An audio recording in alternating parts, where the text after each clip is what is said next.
Hey everyone, welcome back! I'm Reese, and this is Reese Grey Analyzes, and I am so excited that you guys decided to adventure with me again today. On Reese Grey Analyzes, we look at creations and experiences in art, media, music, and even video games to explore exactly why we think the way we think, question what we believe, and learn something new. And today, we are diving into one of my absolutely favorite video games of my entire life, Nintendo's Animal Crossing. And I know what you're thinking, aw, this is probably going to be such a cute video on the adorable aspects of community building, building relationships with anthropomorphic animal villagers, gardening, fishing, bug catching, and fossil hunting, while also even participating in community events, and nobody ever forgets your birthday.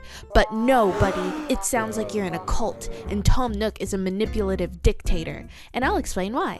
It's no secret that Tom Nook lures people into his island to buy exorbitantly priced homes. You're just a young, innocent professional looking to buy your dream home. You tirelessly labor every day, making the most beautiful island so that you can indoctrinate others to live on your island and spend money, like a pyramid scheme, except worse, because you don't make money off of the people that you indoctrinate. Only Tom Nook does, so you're basically just a lackey for this cult.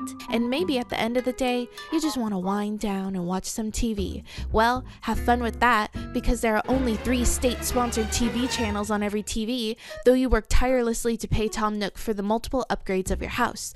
You never get the option for cable or streaming. No Netflix, no Hulu, no options for international TV, because canonically your family reported you missing and they can't get a hold of you. And you're like, wait, but my mom writes me letters every year for my birthday, and sometimes even randomly throughout the year.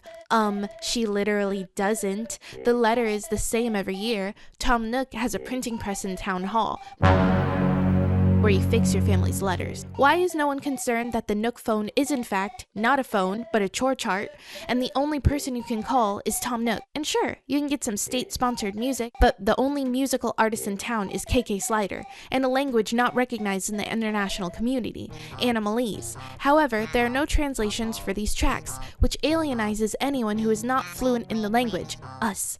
There are no programs in order to learn Animalese, even though you're a permanent citizen.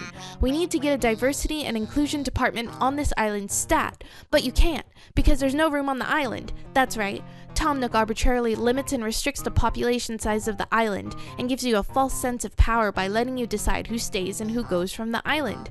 But once you realize that you need a diversity and inclusion committee on your island, there's no room for them. But you know who is allowed on the island? International art felon, Red. Tom Nook allows the amnesty and free passage of known felon who sells illegitimate art pieces. He is literally on the run. He stole the Mona Lisa. And you might think, aw, well, if International Art Felon has the freedom of movement, then I can go anywhere I want with my passport.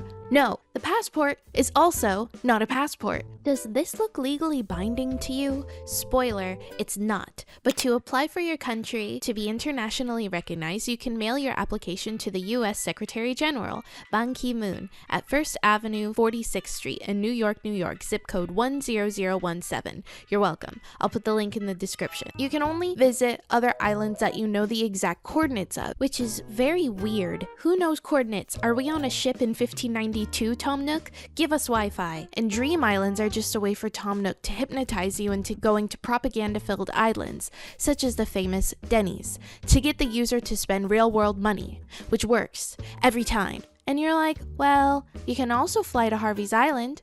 To what?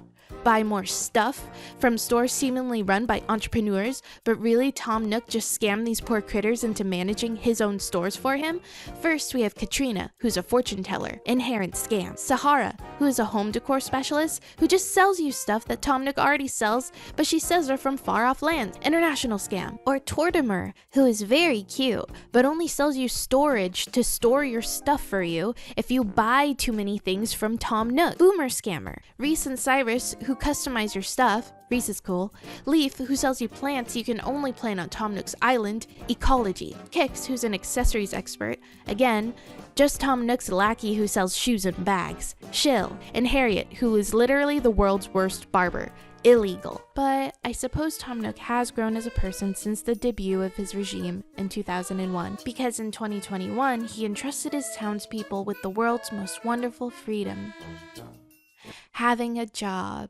In New Horizons DLC in 2021, which is still kind of evil because Nintendo made us pay 20 whole Canadian dollars for DLC for a game that was already $60, and the DLC was to have a job. You don't even get to choose what job you get. It's just selling timeshares on one of Tom Nook's islands. Then the first thing you build is a school to indoctrinate adults on the island to what, you ask?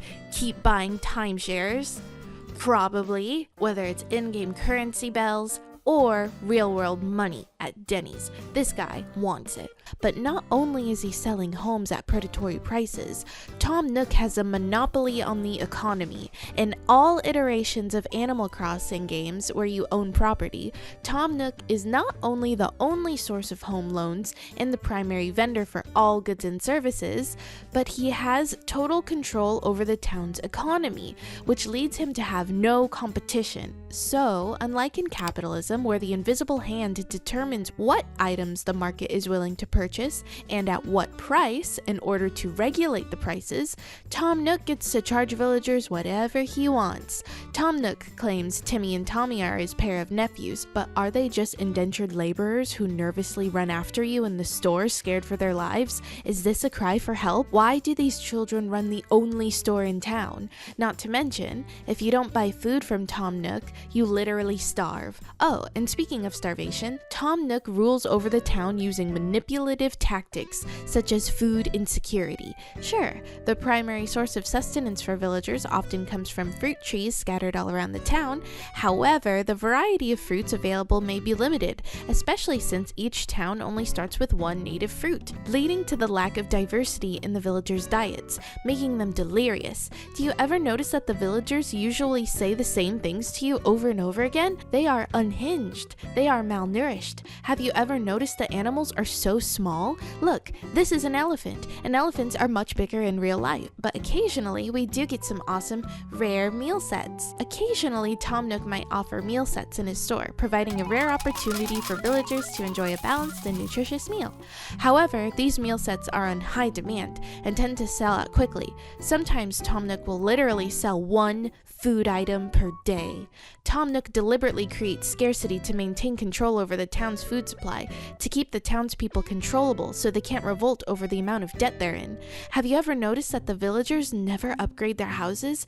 These starving animals don't have the energy to pay off their loans. And I know what you're thinking. Well, I mean, why don't you guys just buy and sell things around the island?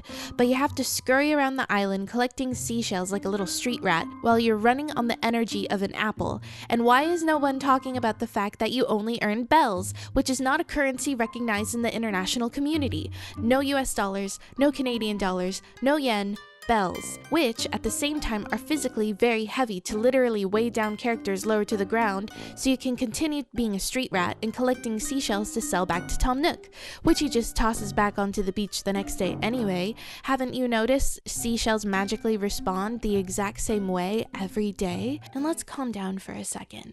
People want to guilt Animal Crossing players into thinking their situation of being in never-ending debt to this raccoon is our fault for our voluntary participation. Players are not forced to take out loans or expand their homes. It's a choice, in the sense that loans can be seen as a tool for progression rather than predatory practice. Or is it? The constant presence of loan reminders in your mail is terrifying. There is this overbearing raccoon constantly reminding you that you owe him, and you can only buy things from his store. He's judging my every purchase, and the allure of home upgrades may seem like a sense of financial pressure, especially for younger and more vulnerable players. That's right, Animal Crossing is basically a baby casino, training your children to bet it all on red and count cards to win at blackjack. And there's also a very real cultural context of debt in Japan, where this game was made. In Japan, debt is heavily stigmatized, leading to a more negative view of loans in general. For more than 2 decades, Japan's national debt has floated above 100% of its GDP. Most recent figures put Japan's debt to GDP ratio at 226%, which means that Japan's citizens as a whole hold around $8 trillion in debt. And this doesn't even include the trillions of bells owed to this raccoon. But I do have to admit, Tom Nook's political style has changed a lot since his initial start in office in 2001. So let me know if you want an entire history of Tom Nook's political background from 2001 to 2024. And with that, I bid you adieu from Denny's K. Love you. Bye!